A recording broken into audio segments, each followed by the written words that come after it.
where you are in the world and your direction spiritually, that'd be great.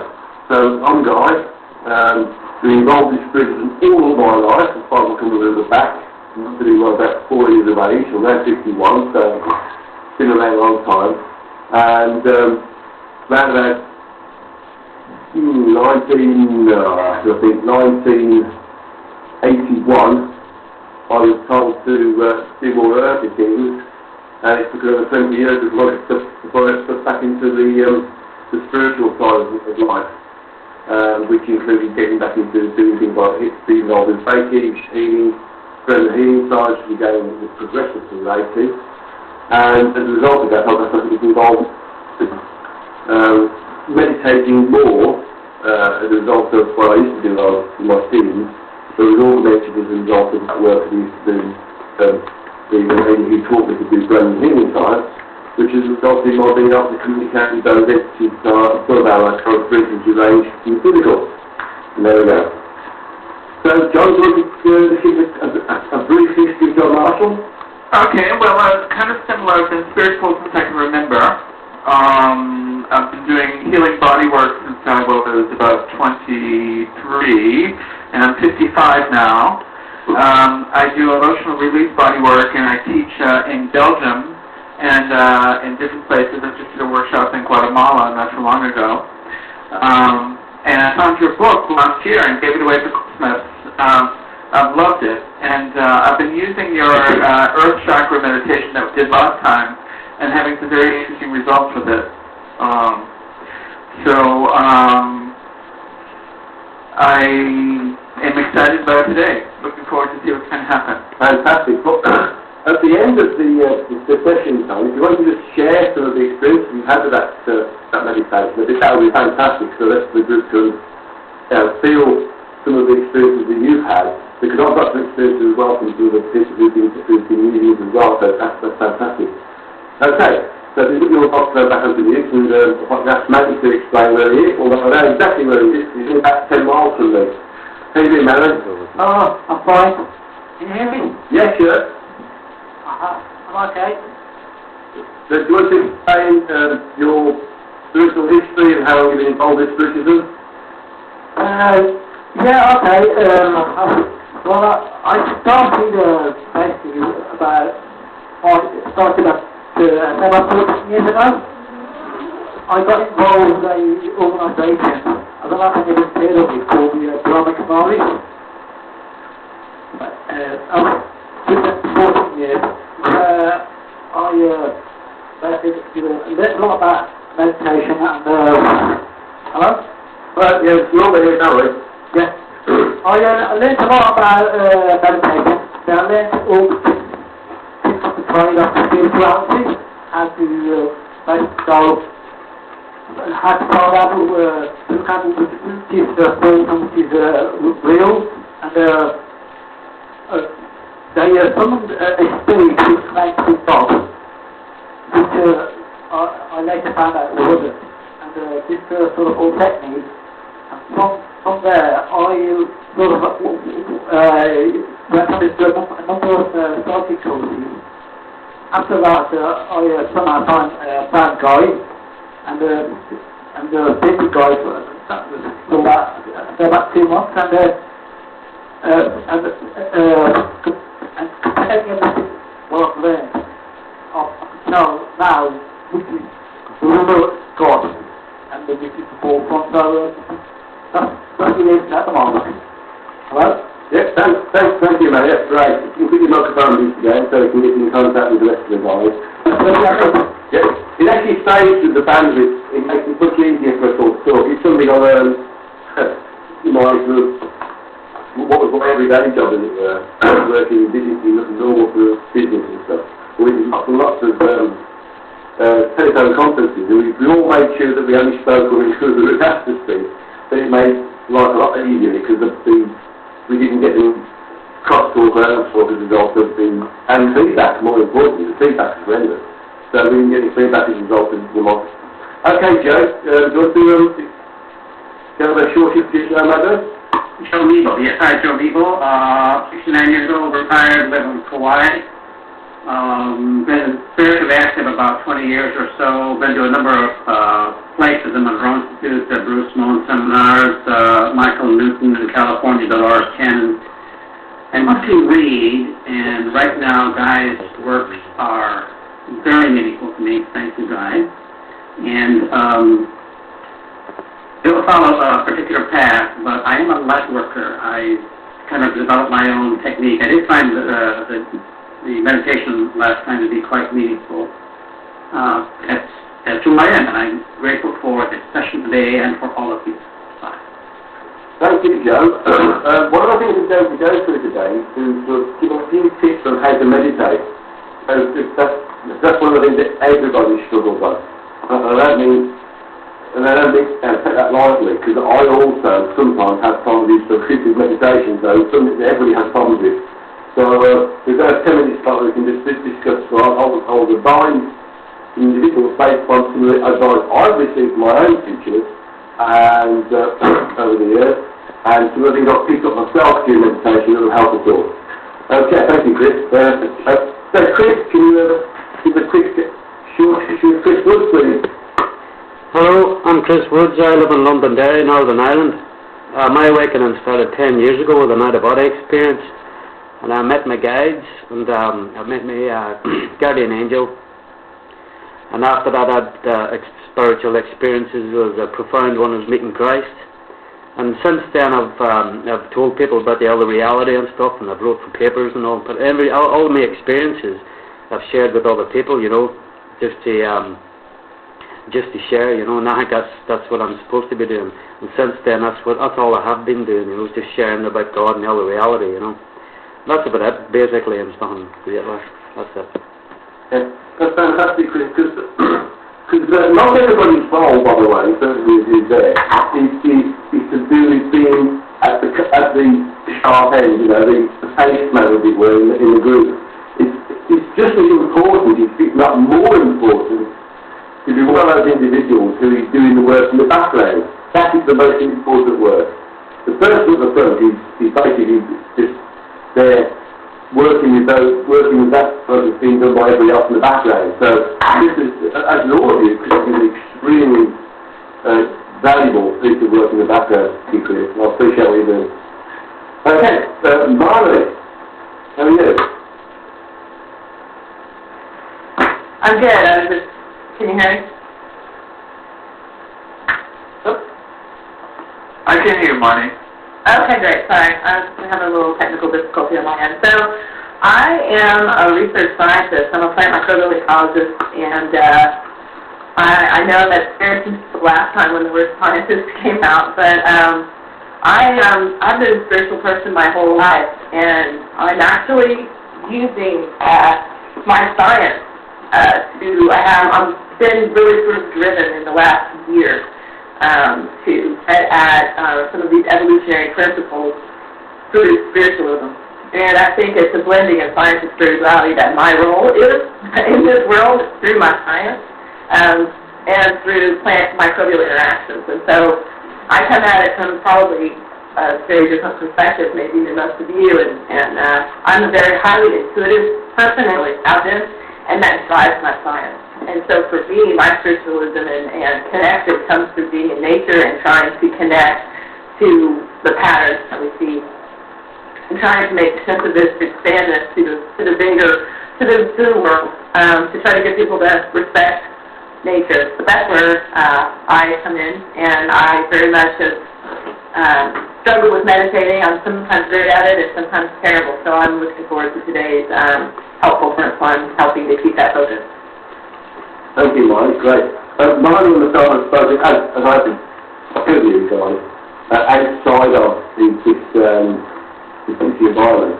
And Molly's got quite a bit of work, and she's also got quite a lot of work ahead of her, I have to say, to do with showing how that which is spiritual actually is a bit much more than physics. And she's working on that and doing the next one. We've got that first time. Okay, Bill, you're next. Hello? Hi, Bill. Give us the quick history of helping and how you got involved with spirituality. That'd be fantastic. No problem. years old, and literally, I'm probably the rookie, if you will, of spiritualist.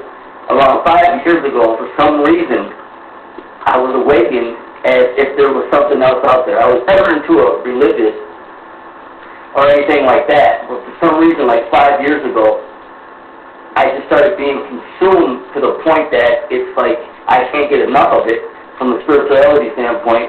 I do hypnosis classes with Dolores Cannon, and that's how I found Guy, which is just another route, another piece.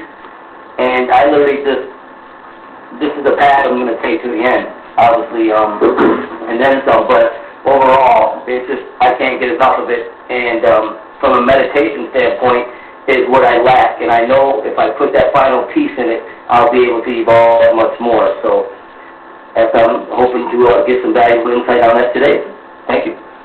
Thanks, Bill. Great. I know that Bill also did a lot of work in his own neighbourhood as well, and all of you are really happy for that. Not just for myself, but from the source entities, or what we did yesterday we will call God. The thing is that everybody who works towards doing something for the greater reality, to expose the greater reality, and you those who don't get exposed to the greater reality, repeatedly, is doing a fantastic job. Whatever you do, how much you do, don't belittle what you do. None of you. You're all doing excellent work. You're all doing what you're supposed to be doing. Everything that you're all doing is absolutely essential. There is no one of us who is doing a more important job than anybody else. It's all important, every one of us, which is fantastic. So you're all doing great. I've got to say that I'm really humbled to be working with people like you. It just shows me that, all over the world, and you guys have spent all over the world, we've got people who are working towards the education of the general populace who are being aware of the great reality. Fantastic.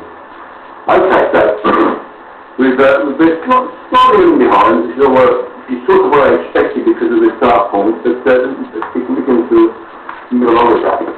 But I want to talk about avoiding karma first before we get into meditation, because karma is something which really is the enemy in terms of the incarnate individual being within this current physicality of God.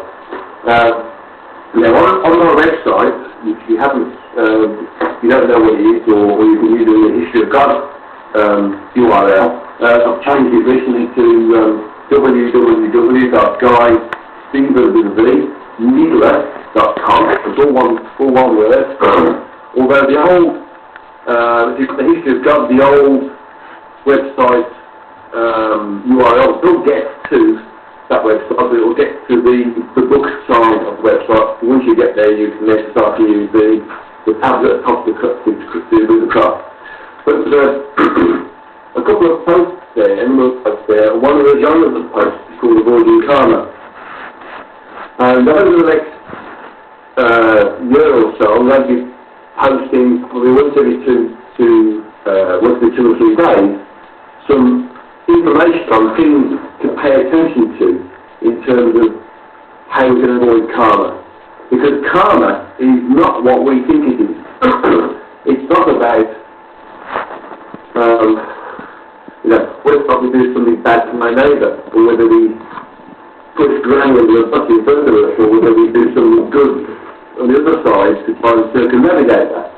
It's about how you live in the physical. At a very, very basic level.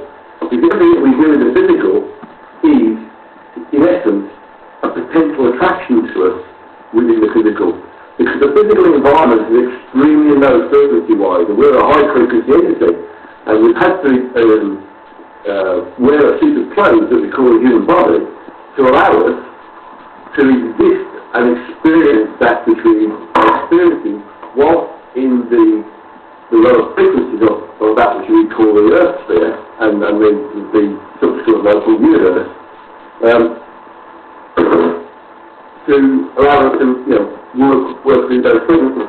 So it's a higher level energy entity that are part of in general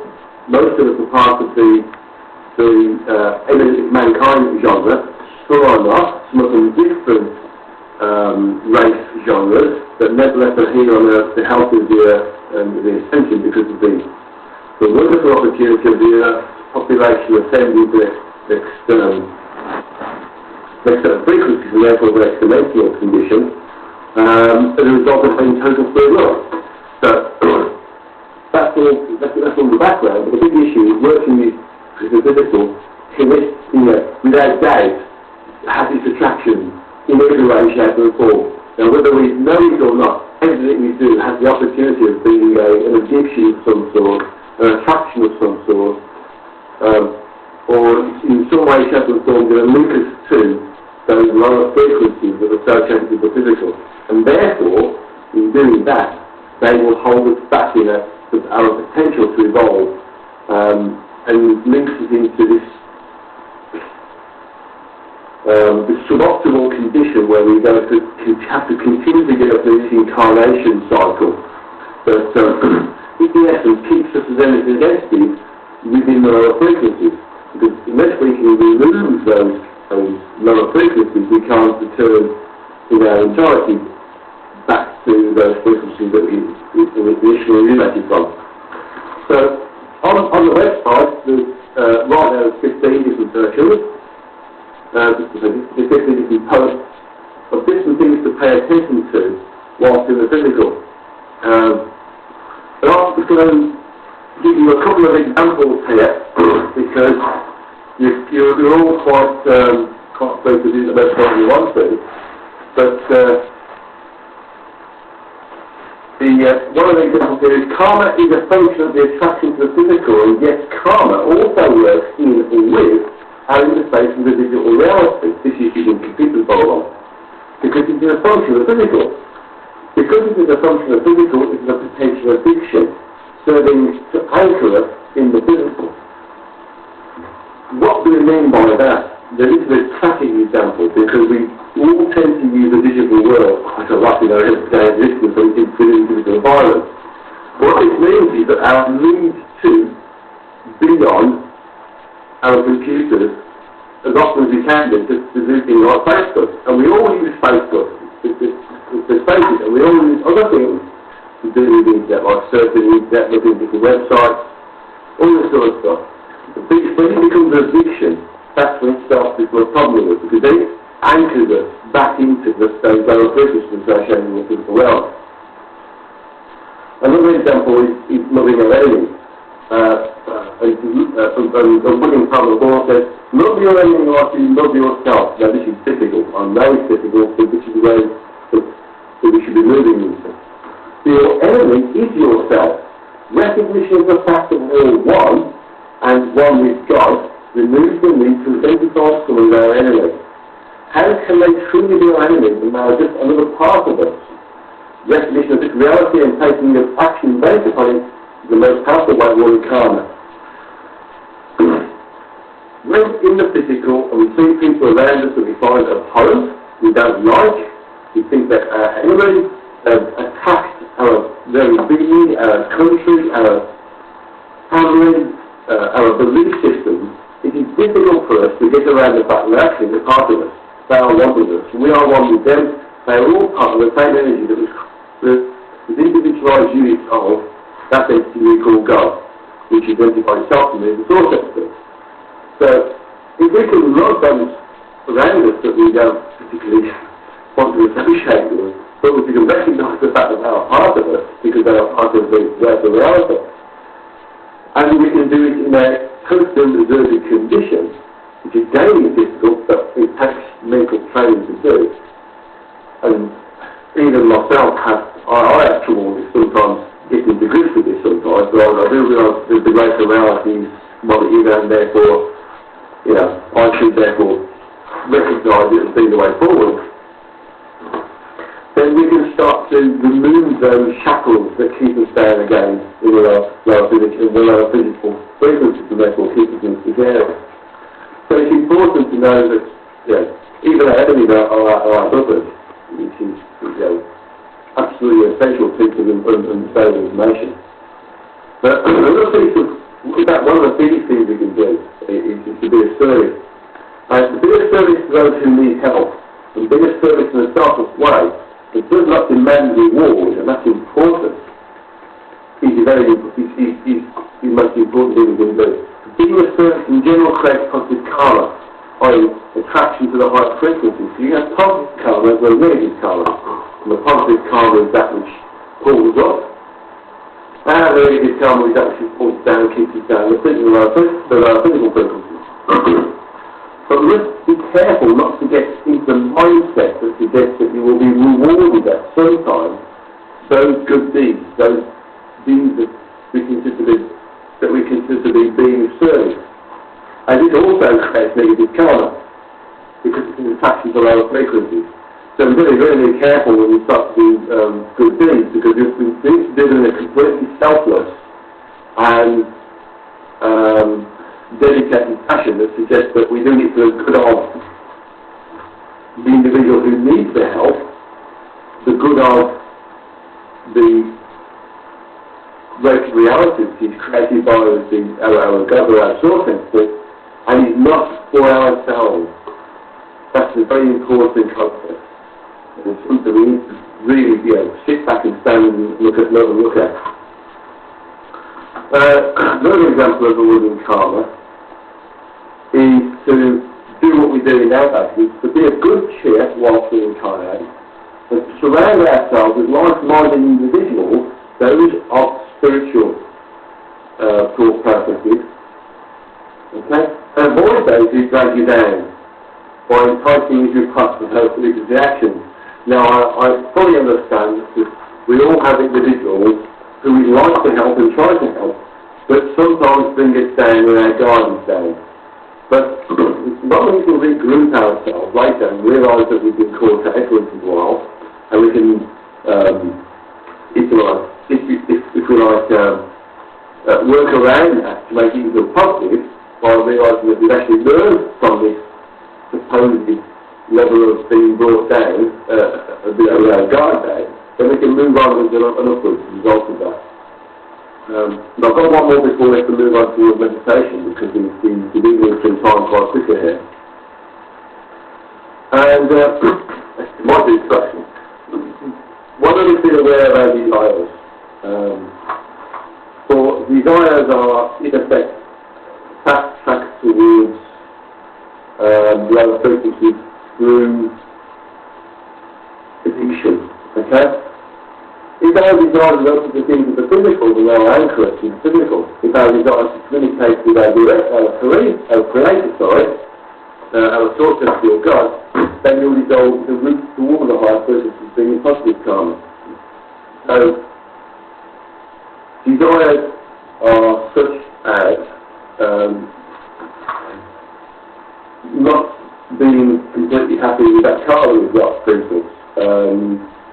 Not being completely happy with a taste that we've got, not being completely happy with the TV we've got, but wanting something else, specifically because somebody else has got it as well. None of these things, although they're minor, in reality, is, in essence, part of the attraction to the physical. That's one of the important things to understand, that a desire can cause us problems in terms of colour, because they're attracted to our issue. Okay, I've got a question here. How do we successfully communicate with our planning to lead the karmic cycle? Molly, do you want to elaborate on that a little bit? Sure. I guess my main question is that, and I agree with you 100% that the point of doing something and doing good for the greater good is what it should be about. And it gets very difficult for me to successfully communicate that importance of everything that underpins what we do, all of us, when you're in a situation like, for me, other scientists, the people that I work with, and trying to convince others that if we all focus on the importance of what's good for the greater good rather than our individual selves, we will win. We will individually gain as well. And so my biggest frustration is, how do we successfully convey that message without stomping your feet and screaming? Go, come on, quit being selfish. I guess that's my biggest frustration. Okay. For the rest of the group, this is a very difficult question, and it's one of I have no doubt that every one of us has, in some way, shape or form, come across mentally in the past. And the answer is basically, those horses who want to drink the water that you lead them to will drink that water, and those that won't drink the water that you lead them to won't drink the water. And it's as simple as that. All you can do is offer the opportunity to those who are around you, show them the direction they could be going and the benefits of those directions that they could be going and the untold riches at the end of it. And if they don't want to go that way, then all you can do is love them, leave them, basically. There is no way any one of us can, persuade an individual who won't go in that direction. It's something we all have to recognise. All we can do is do the best we can with what we've got. And that means that, in essence, if we have the opportunity to talk about the greater reality, or that which we've discovered about the greater reality, and inform those around us about that, then those who are right to know the knowledge, who will benefit from that knowledge, who will evolve as a result of the knowledge, and who will eventually help others as a result of knowing that knowledge, will take on board that knowledge. Those that won't. And no matter how much work we do with those individuals, they won't take it on board at that point in time until it's the right time for them. So all we can do is do what we do, knowing we're doing the best job we can do with the tools that we've got, and rejoice in the fact that some individuals do take on board that which we're working with, and if they are interested in terms of the spiritual aspect of the greater reality of existence, and those of those, well, we just give them lots and lots of love, and pray for them to become more interested or even aware later on in their incarnate existence. And that's the best advice I can give, and I'll guess that's the best advice that any spiritual teacher would be able to give as well, basically. Well, thank you, well stated, and thank you for the, sorry if it was a bit of a sidebar, but it just, thank you for being so eloquent and patient with the way you respond. That's absolutely fine. I've just realised I'm supposed to be recording this conference this event. I haven't been doing it. It's a bit of a mistake on my part. Let's see. Next question. We talked about meditation. Just one moment.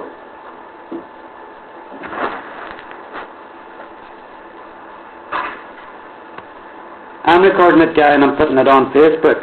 That's all right. Thank you, Chris. Thank you. You can pass it on to the doctor, or if you want to, you can pass it on to the rest of the group. That would be absolutely superb.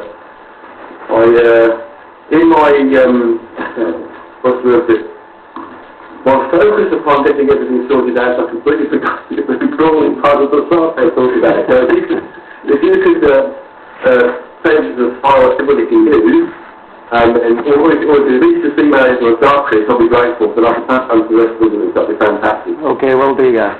Thank you very much for that. It's wonderful that I'm not on my own new idea of having to record stuff. Fantastic. Chris, you're wonderful. Wise, thank you. Let's move on to meditation. Right. Meditation is not specifically easy for the Westerners. And that's something that everybody who embarks upon the task of meditation experiences. And I just want to give you a couple of headings that meditation comes under. There's three basic headings for meditation. One is just being. And that means we're sitting in a nice comfortable position somewhere in the house or outside or wherever we are, and we just sit there and absorb that which is around us. not thinking about things, not discussing things, not talking to somebody, just being, just absorbing that stuff which is there. That's not specifically meditation, that's just being. And that's something that the great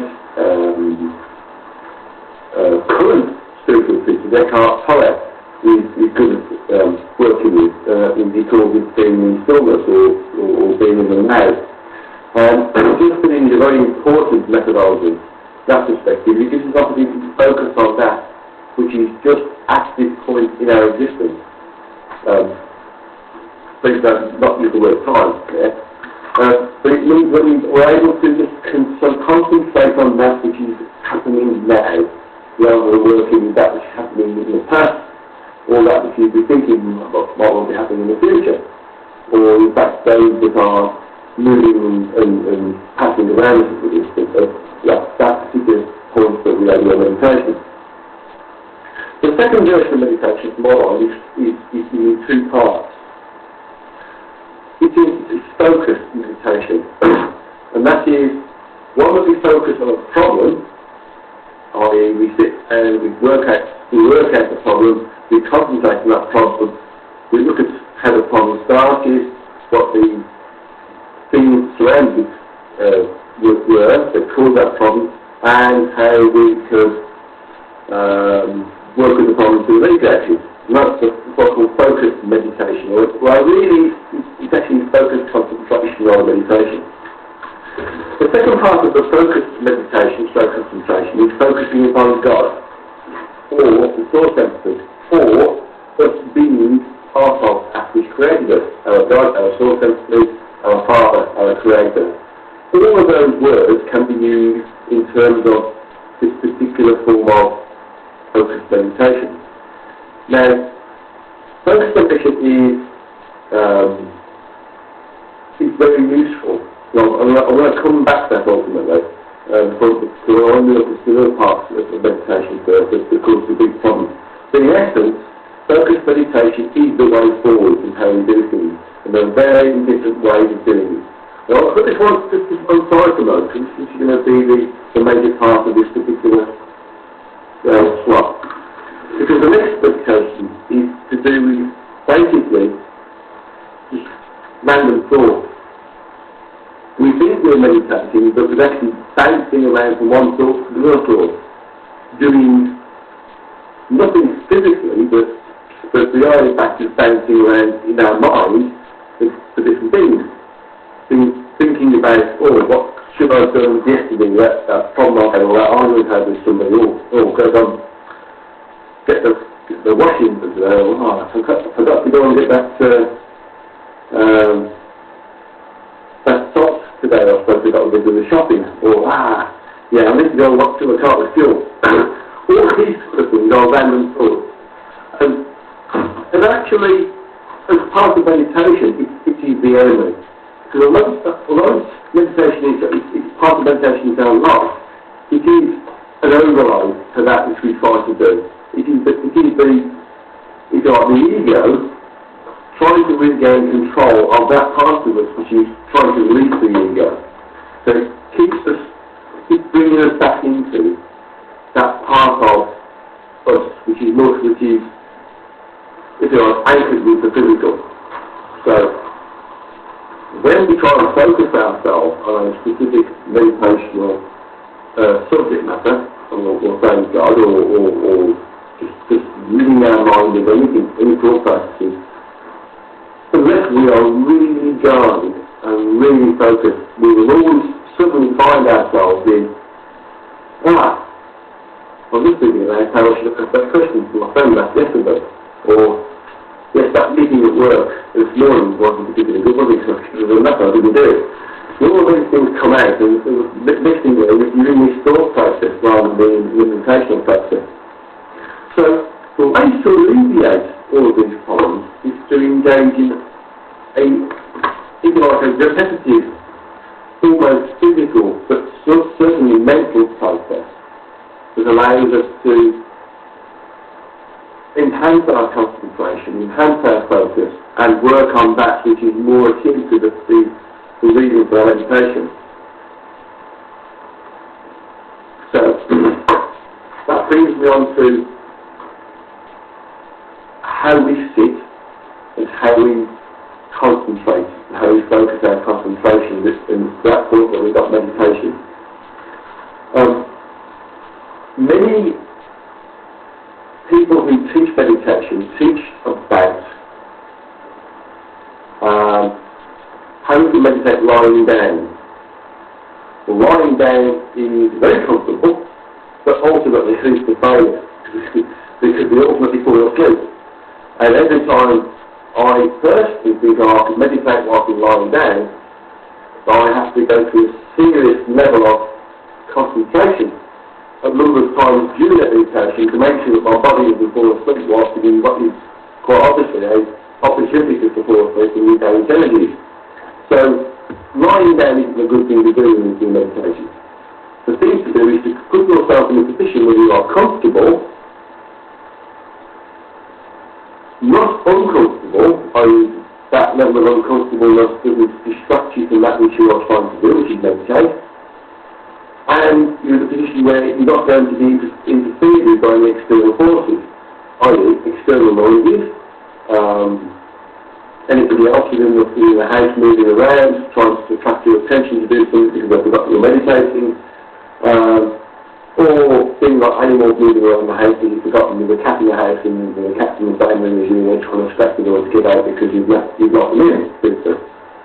So the objective is to get yourself into a comfortable position within a room that is locked, i.e. closed, not strictly locked but closed, and is in a reasonably quiet situation. If you've got the opportunity to leave a window open to get some fresh air, that's ideal. But if you can't because there's lots of external noise, traffic, etc., then don't do worry about it. Now in terms of sitting down, from an Indian perspective, or from the Indian perspective, then doing either a full float to a half float is optimal because it locks the body into position where you don't need having supporting the back, and therefore you can meditate with basically with both having a towel or a cloth or a rug on the floor. If you have it in front of the floor, do it that way, or if you have a woolen rug, that's ideal because that circumvents or blocks any negative field energy from the affecting you. If you haven't got this, then a very basic straight back chair is ideal, and as long as you can sit comfortably with your feet fully on the ground, with your knees as close together as possible, and your hands on your thighs with the palm facing uppermost, that is ideal. You might want to try this posture at various different time intervals first to get used to it.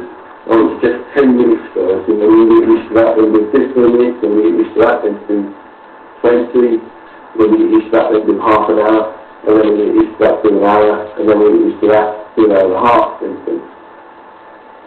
So sitting in that position on a straight back chair, feet on the ground, palm uppermost on your thighs, back straight, in a nice quiet room, with ideally the window open, sticks and chair, with doors closed so you can't get interrupted by anybody else or anyone in the house.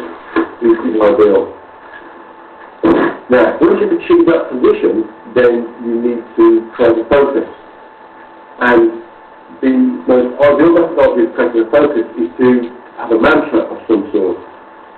Now, you can create your own mantras, there's no problem with that, but one of the best mantras that I've found is obviously Om, which is the resonant frequency of the universe, which pervades the multiverse which is created by our own source, and through our own God, and the rest of the space, if you want to call that, that pervades the other multiverse created by the other source entities, and in fact that which is the origin or the absolute in totality.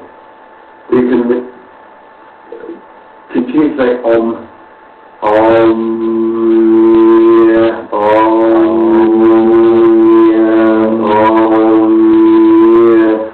with the vocal cords first, and then very slowly things down in volume, and then eventually going into the mental reproduction of it. So we go from Om,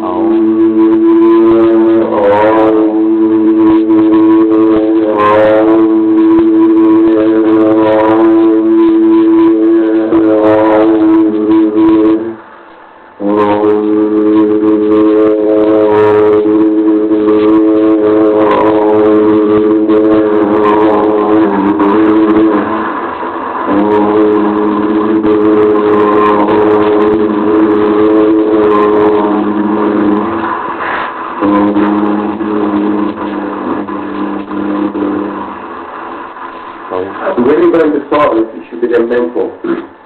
And you would maintain this mental state for the rest of the duration of meditation, because that's where the will is creating action in terms of the activating energies around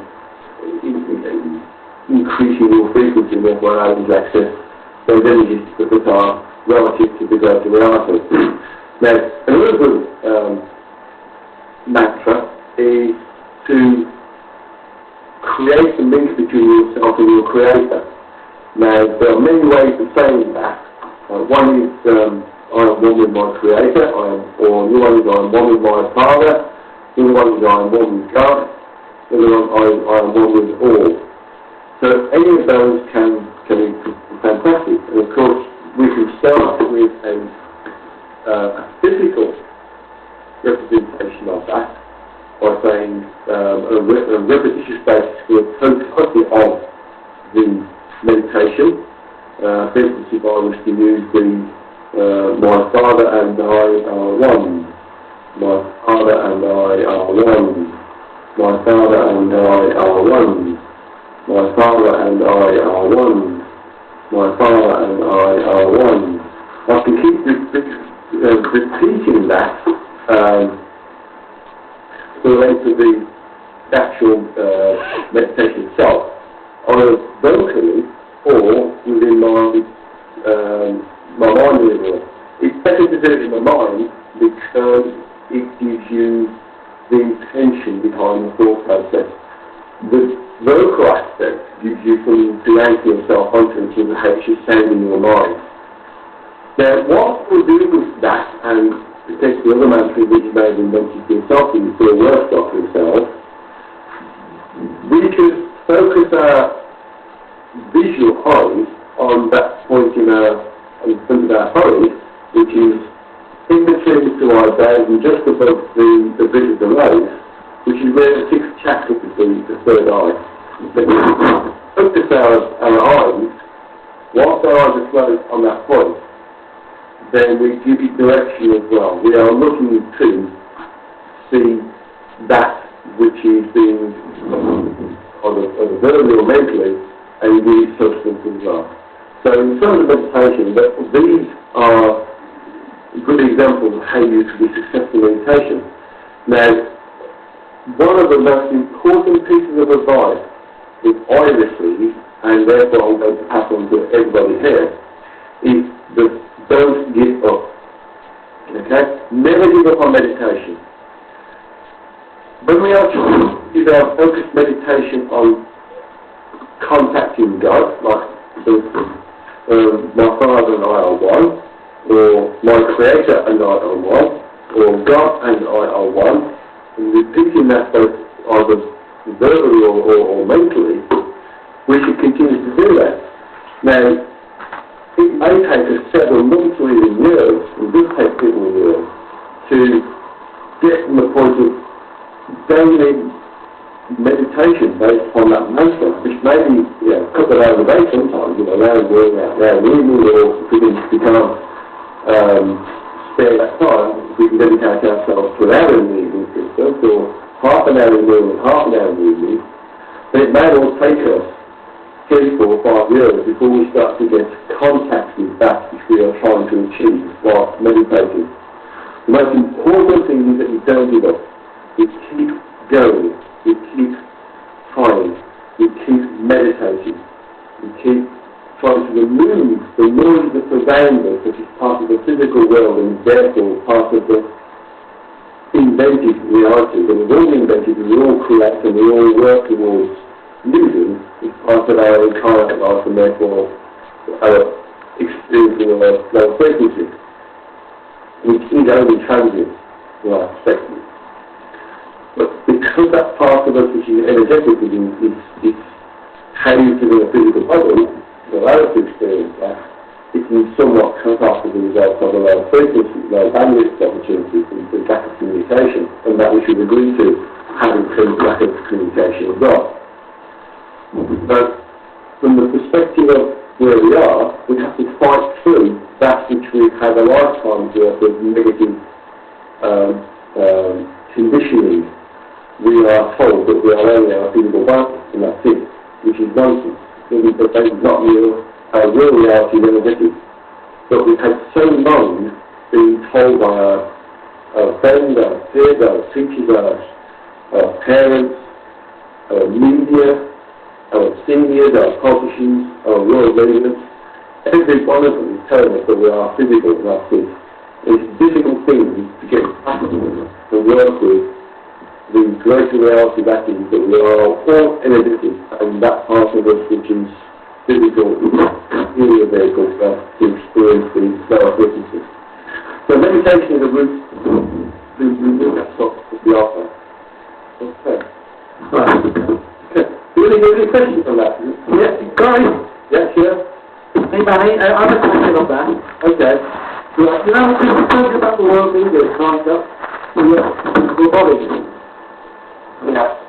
Yeah, well, I'm well aware of that because the organisation I was with, what they told us that was, they were telling us that we were, reality was a documents in our bodies. What the real leaders are afraid of is politics. That humanity waking up to their real power. That's what these organisations are going to get now. It's not a lot of politicians. I think it's going to attack us in every direction. Hello? Yes. Very simplistically, to answer that question, Larry, and for the rest of the group to come live. Yes. That may finish it pretty much from this big way. The thing is that it's all part of our experience. It's all part of us breaking away from that which is physical. It's all part of us recognising that which is the real reality versus that which isn't the real reality. So, although there are those individuals who are trying to maintain control of the great masses by killing people with lower frequencies and therefore within the physical, they can only work with that which we as individuals are able to work with. So if we are able to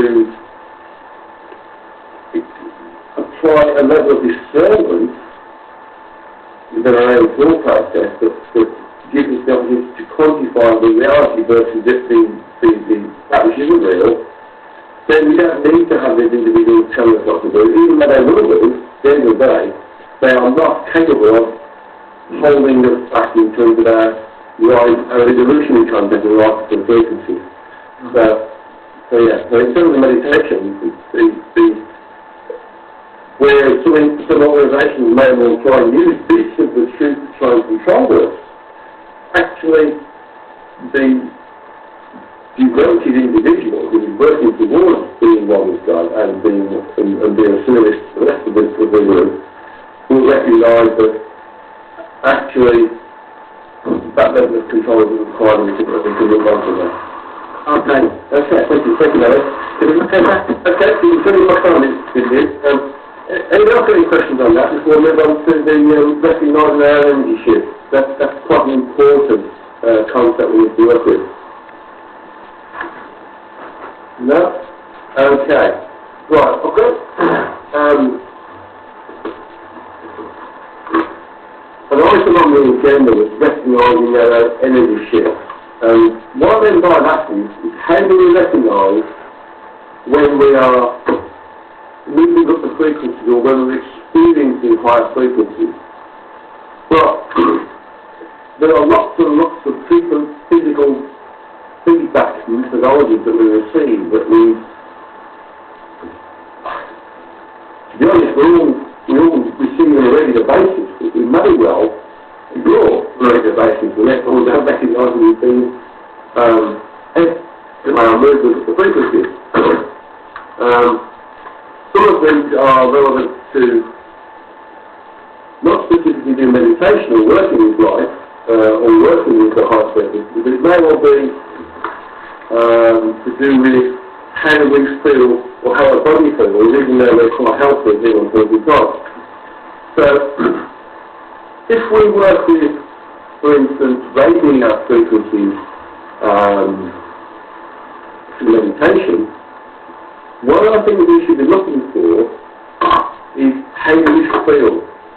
What changes to our physical body are we experiencing?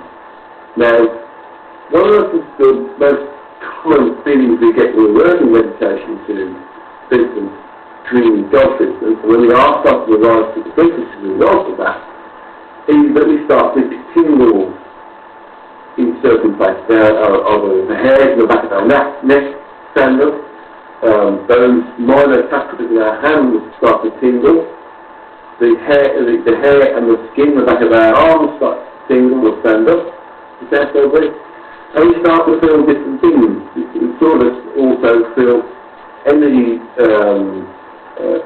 waves flowing over us, by sort of watts of energy flowing over us. These are physical manifestations of energies that are associated with upwards or being associated with positive energies. Other things that we should note are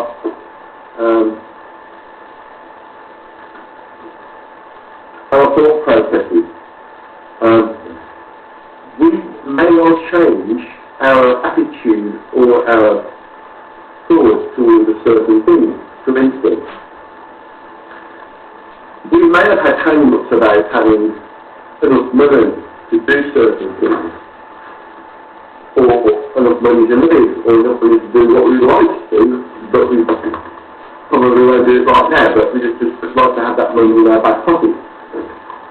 Now, when you move up those energy levels, you might well find that that level of concern about having enough money has just disappeared. You know, I felt insecure by not having an amount of money in the bank that you've only been drawn on when you need to draw to be in trouble.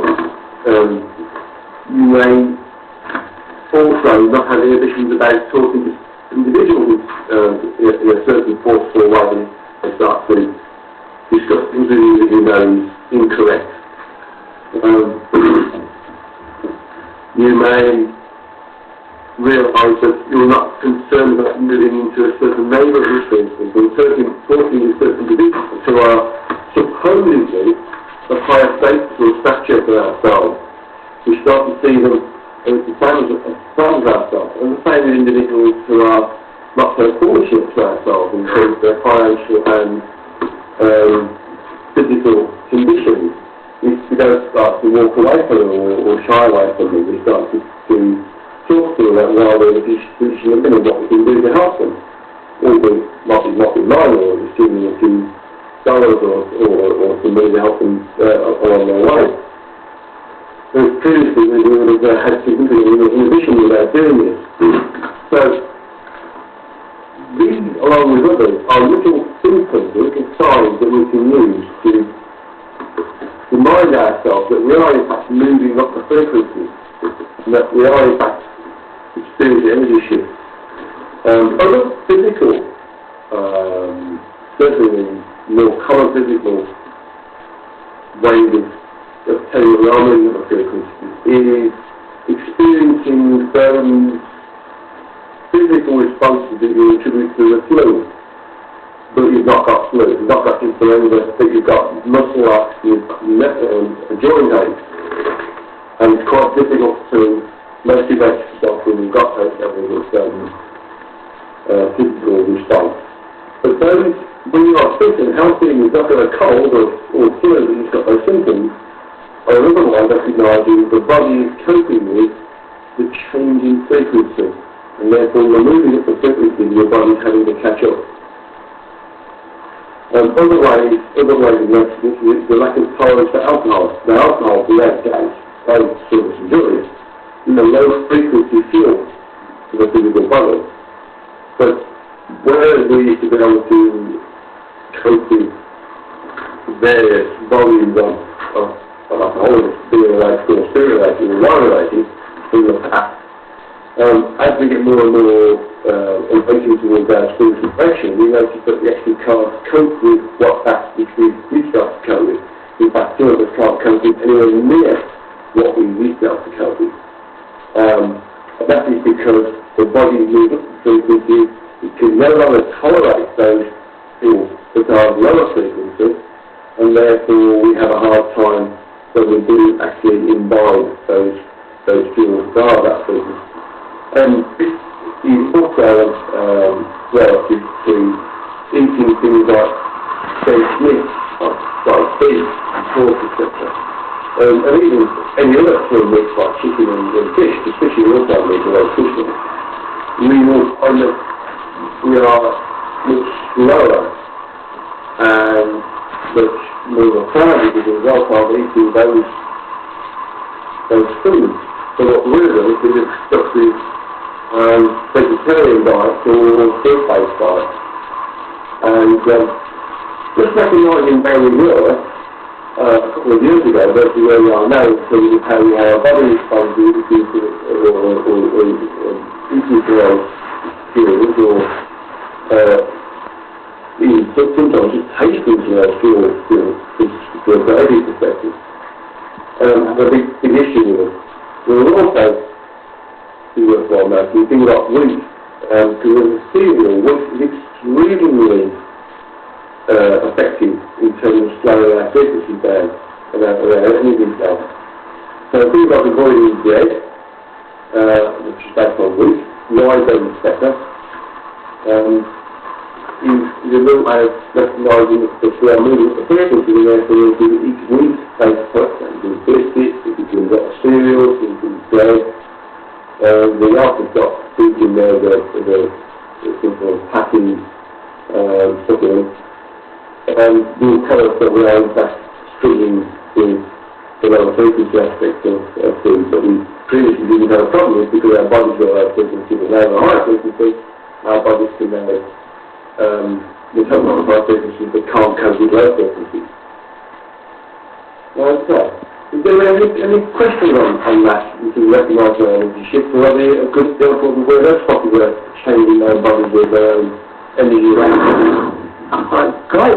Yeah, hi there, is it? Yeah, I'm question about how about eating rice? Is that okay?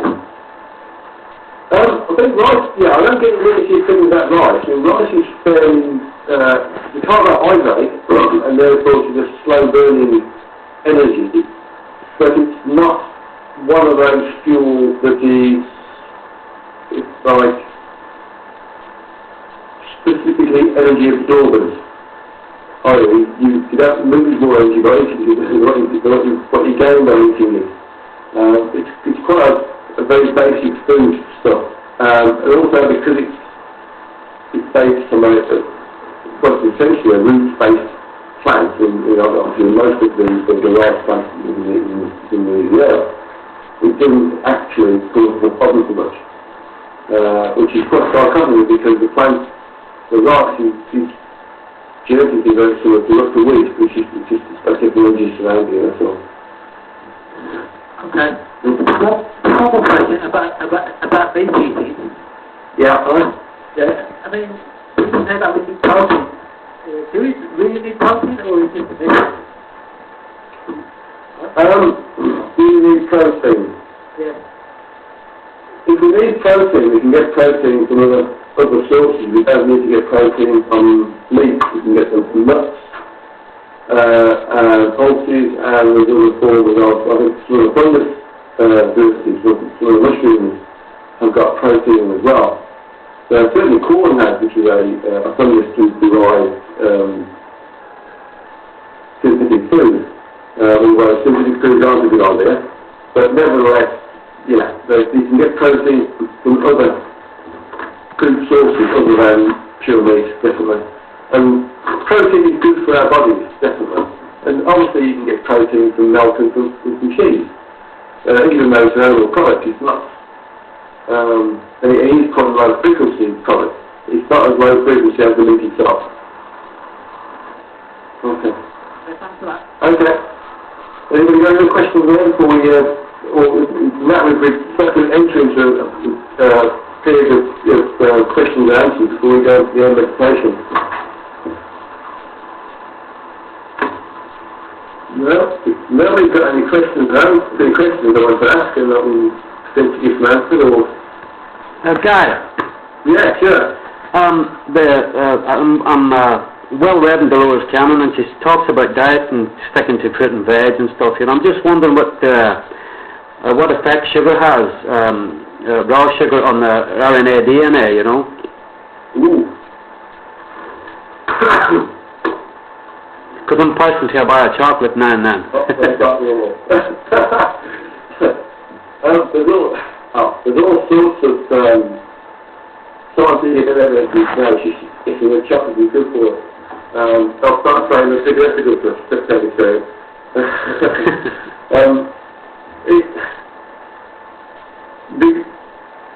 I've just asked the question, by the way, to the higher knowledge, the cosmic knowledge, and what I'm talking about back is everything in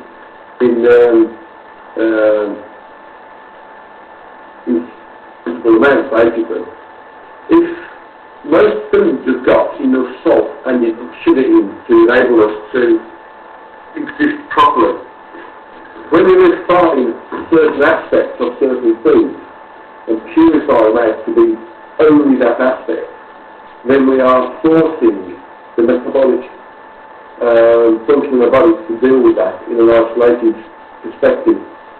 So, if we eat an apple, for instance, then one apple gives us enough sugar for our whole daily work, we are told recently. And that would be the same for other ingredients, like a banana and pears, or other fruits that are available to us. If we are using sugar carriers to create sugar, put sugar in drinks, etc., or to enhance those foods that we are imbibing or eating, then we are tipping the balance a little bit. Right, in terms of the amount of sugar that we should be ingesting as a result of ingesting that particular food product. So, additional sugars and salts are not particularly good when we're eating our food. In fact, we shouldn't really put salt, for instance, in foods when we're cooking it, apart from in those instances where we know that in boiling certain vegetables, the salts that were part of that vegetable disappear as part of the boiling process, and therefore we've got to get more salt back in to compensate for it. So, in essence, as long as we are sensible with our intake, we will be okay. But the thing to note is that we have enough salt and sugar in those naturally occurring foodstuffs that are around us to sustain human bodies as you promote them. Okay, thanks, guys. Okay. Any other questions? Bill, Marley, Joe, John? No? Okay. Right, so we've actually got some trial work, and we're about 12 minutes over the hour, which is again a little bit later. But we're going to finish this session on our meditation on how to raise those personal frequencies. And what I want us to do now is just to sit comfortably for the next 10 minutes, okay? And just knock out everything that is around us from an audio perspective and from a visual perspective. So let's just close our eyes, and if the windows are open, close the windows, and the doors open, close the doors, and everything disturbs us. Okay. We'll give a period of time to pick things up and do it. Okay.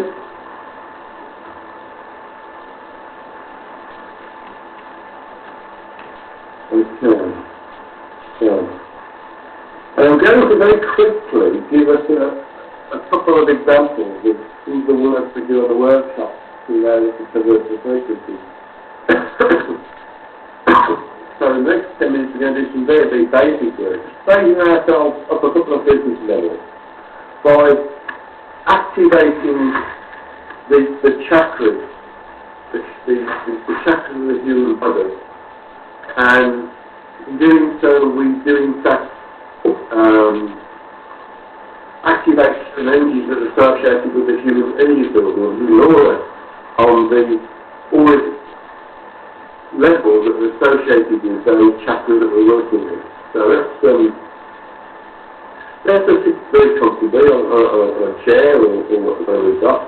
Feet flat on the ground, so not on the balls of our feet, or to one side, or cross-legged, just both feet on the ground, with our palms facing uppermost on our thighs.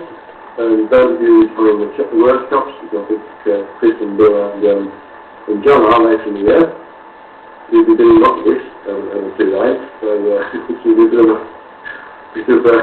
of a training of what's going to happen, and then we can work out how to progress this later. Okay. So, for those of you who aren't in the workshop, don't worry, plenty of time to get on the workshop. You can always give me a Scott message or an email, and I can send you some advice. Or people advice, right? But anyway, no problem with it later. Okay, so we're going to each of you to see how you are. Okay. Good. Right, okay. So, what I want you to do, normally we would anchor ourselves onto the earth plane by providing if you like, a tether from ourselves with a backpack. This is just a piece of visualisation, by the way, something we can recognise to help us become grounded. Okay? So if we make a backpack on our back, and then there's a reel of mountaineering rope, and then there's a carabiner. So we pull this mountaineering rope out of our backpack and set the carabiner, and we look on the ground around us, and there's a metal hoop on the ground is secured into a very large concrete block. Down on the ground. And we strap the carabiner onto that, and that's our grounding, that keeps us safe, so we're not going to go flying up anywhere and get lost. Okay? So, having done that, now what I want you to do is to imagine, well, first of all, focus on that area that's in the groin area of the human body. Okay? That's usually where the sexual organs are. Which is the very groin, you know, and that is where the first chakra in position and manifest. Okay? Now, I want you to imagine that chakra extending itself on the groin area by about 1 foot, that's 12 inches, or 250 millimeters or 55 centimeters of metric people. It extends like a cone, just like a cone. Imagine a cone or one of these megaphones you see sometimes in our films. That's one of those projecting straight down through from the groin, down to the earth, about a foot. That is a bit more, and that is a bit less, just a foot. Okay? And then the investment from your own vantage point, your own mental vantage point, and your own visual vantage point, imagine that starts to rotate in a clockwise fashion. And say mentally, you're going to rotate in a clockwise fashion as well. Because you've then got the will behind the thought process and the visual process that will happen. Okay.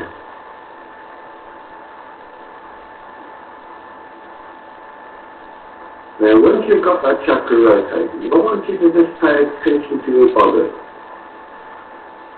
Okay? How many of you, don't answer this question right now, but how many of you feel tingling? How many of you are seeing colours? How many of you are tasting something different on your tongue? How many of you are experiencing a little tinnitus symptom? Okay?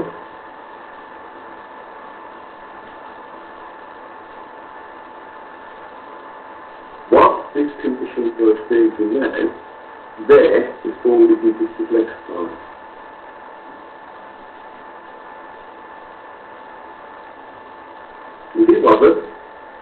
proof of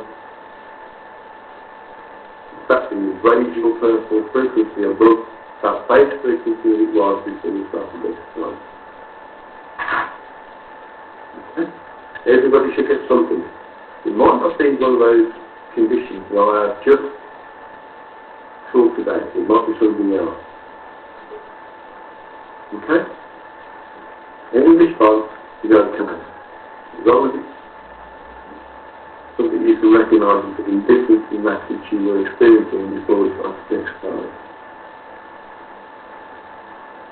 Okay, so let's now look at the second chakra, which is the sacral chakra. That's 3 inches below the navel.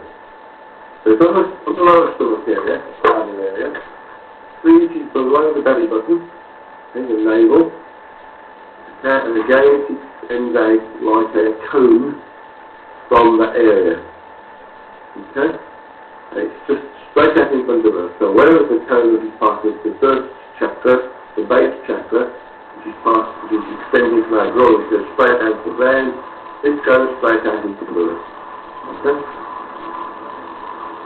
So once we extend that out 1 foot or 9 inches or 15 inches, depends on how far we go.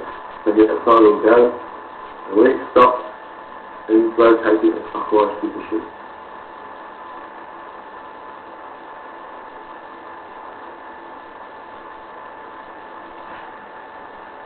Okay.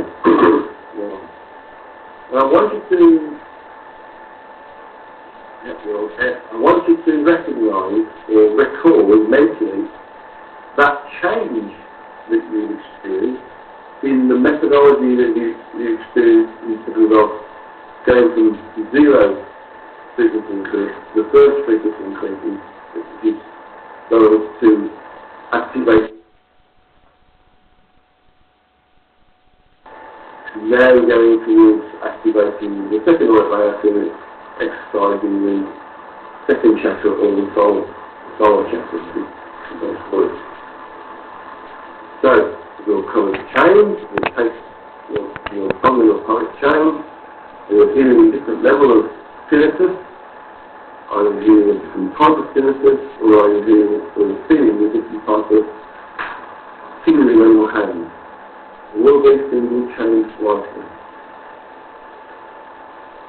Okay? Let's move to the next level. This is the last level, give you probably got available. There's a third level, which is associated with the third chakra, and therefore the third order man. Third chakra is the solar chakra, and that is 3 inches above the navel. It's 3 inches above the belly button. And then I want to extend a chakra out, between 9 inches and 15 inches, optimally around the foot, 12 inches, from that area which is 3 inches above the navel or the belly button. So straight out. And it's straight out, wants to rotate in a clockwise position. Okay?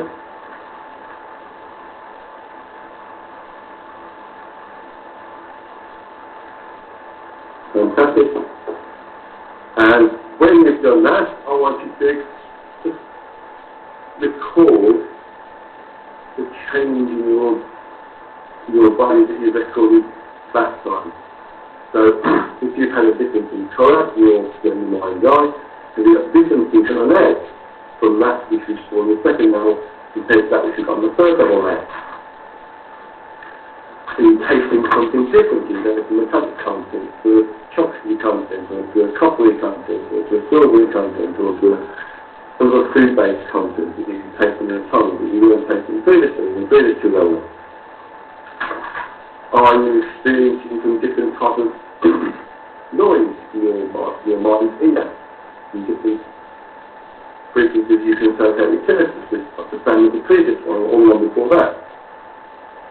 And can you experience different type of frequency in terms of the tingling on your hands? If you have tingling on your hands and the rest of your body, it's different to the previous one you had at level 2, and therefore different from that which is on level 1.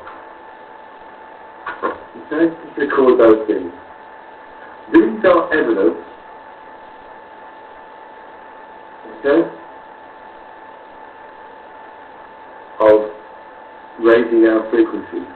And this methodology of extending the chakras, rotating them in a clockwise position, and mentally recording that which we experience no matter how small it is how we can raise our personal frequency and recognise that we have in fact raised our personal frequency above that which we experience every day while in the physical.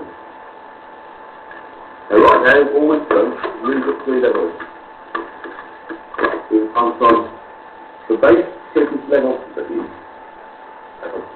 human body. The first level associated with the first auric layer and the first chakra. The second level associated with the second chakra and the second level. And the third level which is associated with the third chakra and the third auric layer. Okay? So now, let's move downwards. Let's close that third chakra. Let's extract that cone back into the air 3 inches above our navel. Okay, so we've got the rotation first and breathing. And we'll activate the energy. How do we feel? The colours change back to we think to this level. The tingling in our hands is changed back to that which we were at that level. As the noise in our ears is being tinted, that returned back to the same noise that we had when we were at that level. Okay? So we're going to do slightly different. It's different to other areas. Okay?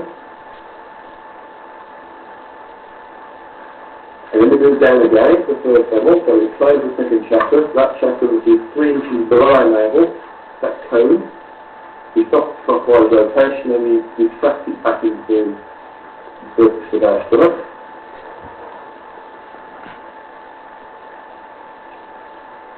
And you might find yourself getting slightly heavier. That is because we are so close to the finger surface and now the finger are getting much heavier. You might find the colour changing in your line down and different to what you had previously, but I know will be consistent with that which you experienced on the first level. And that's the tinnitus-based noises in your ear, in your psychic ear, or clear audio. So we've got a difference in audio response there, compared to what we had previously at the high level. This is in the number with the same at this level on the way up, rather than the way down. And there's a tingling feeling in your hands, supposedly this is tingling in the hands, they become more coarser rather than finer. Coarseness is attributable to being low on that frequency, and the fineness is attributable to being upper and higher in the higher frequency. Okay.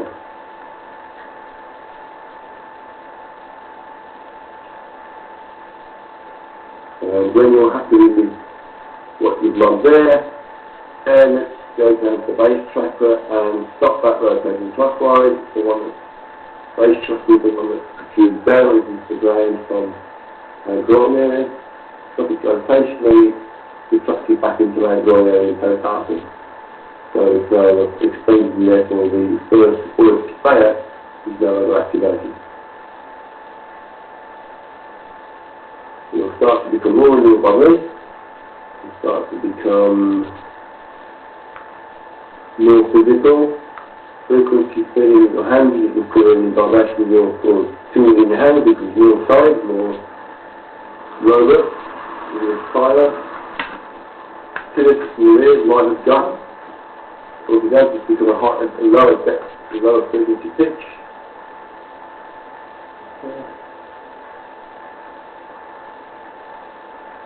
Colours now that's turning down to being more solid rather than effervescent.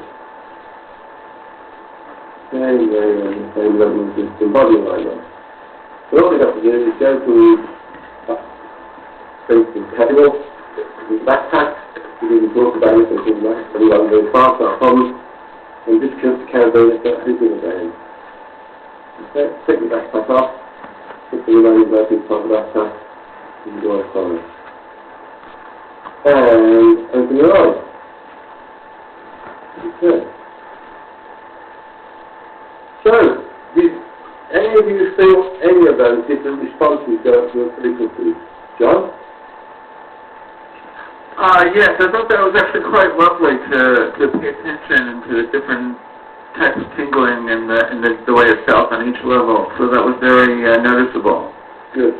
I mean, it's excellent feedback to know that we are actually moving up the frequencies because there's a physical response to it. Mm-hmm. And not everybody gets the same physical response, by the way, but everybody does get a response of some sort. So that's good feedback, John. Thank you. Mm-hmm. Mary, how about you? Yeah, I get this cleaning feeling in the middle of my stomach. That's good. Good. Excellent. Yes. Get you feel very, very light. Yeah, fantastic. Good. Joe, how about you? Didn't detect a thing, but that's actually pretty standard for me on most of these guided exercises. So I'm not disappointed and looking forward to the day when I will experience some of these sensations. Okay. I'm sort of picking up with you that you might be looking too hard. Could well be. Yeah. But the thing is just to not worry about it, just to keep doing it. That's the most important thing. And then you'll spot something that is not specifically what you expect. And sometimes we miss it because we're not expecting it. So, yeah, that's good. As long as we enjoy the meditation, it's fine. And just keep doing it in your spare time as well. Thank you, Guy. Thank you. Good. That's excellent. We can discuss that later. But basically what we've experienced there is moving out of those frequencies and associated with the human body. That's what the popping, by the way. Right. This is excellent. Good. Excellent. Well done. Marty, how about you? I did experience quite a bit of tingling in the hands. I get interesting sensations of color and flashes of color and light and movements of color a lot. But I also get a lot of on the in-breath. There's something on the in-breath and light and the tingling are connected usually on the in-breath for me. And I experienced it with that.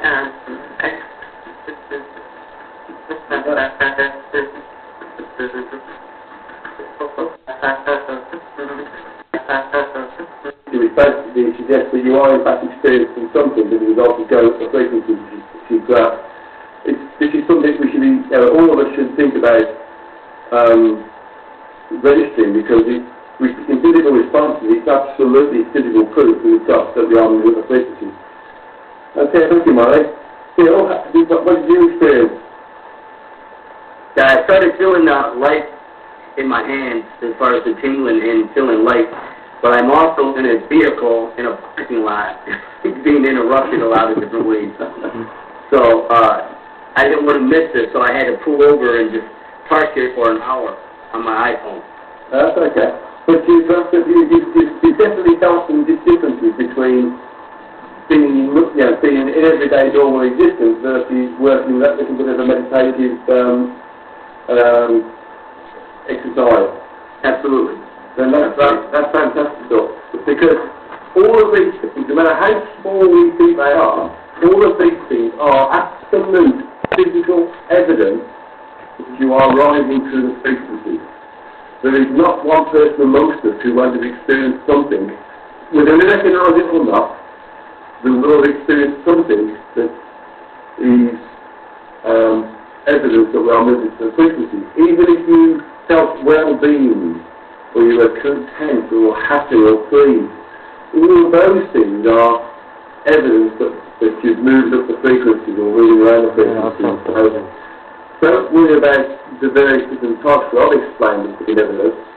There is all sorts of other evidence that different people experience that can tell them that they're having that movement of the frequencies. It's fantastic. Okay, well, I think we need to sign off there, people. Is there going to be any questions, any comments before we sign off, and then I can arrange another meeting in 3 or 4 weeks' time? Nope. Yeah, Guy? Yeah, sure. Yeah, it's just one question. Sometimes when you're meditating, and you see the images like triangles, or what they're doing to you, could it be actually just that fool you again? I'm not sure about it. Yeah, in terms of seeing imagery when we're meditating, imagery when meditating is to do with a thought process or a focus one to work with in terms of our meditation.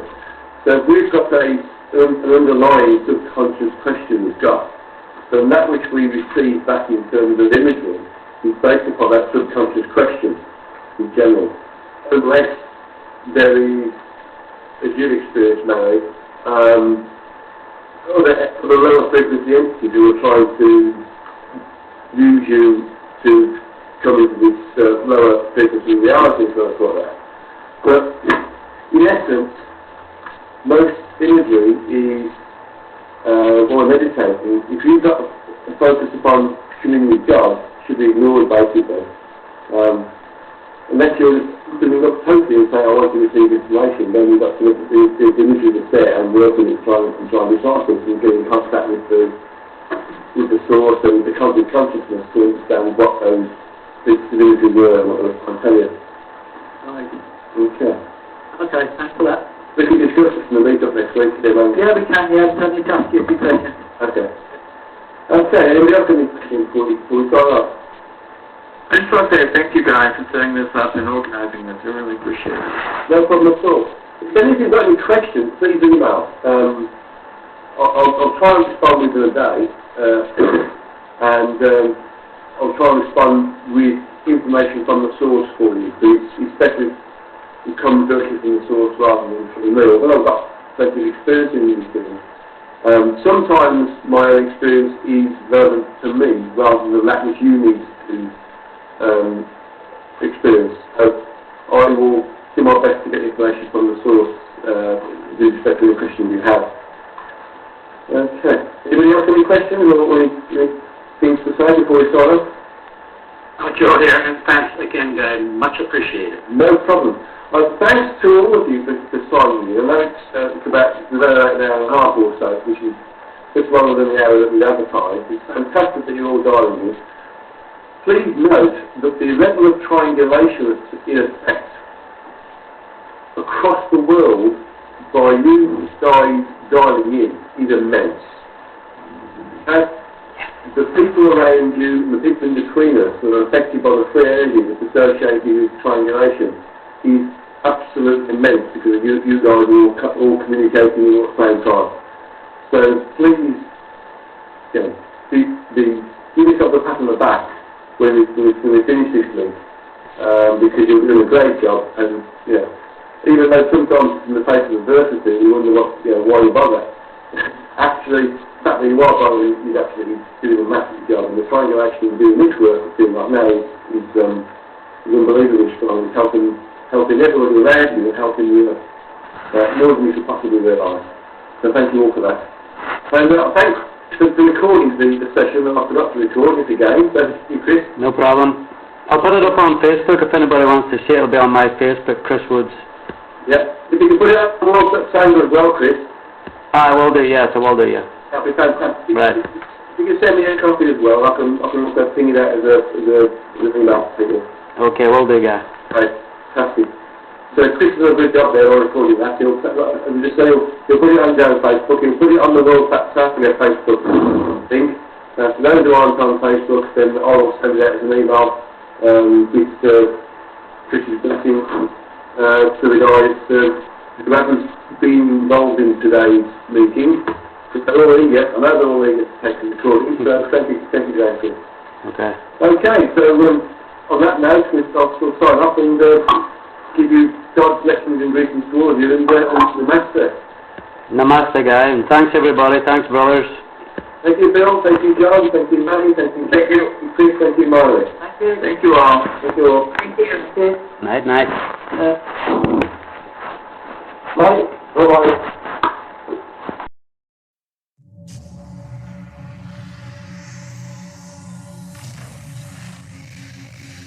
Did you see the aliens in Crete?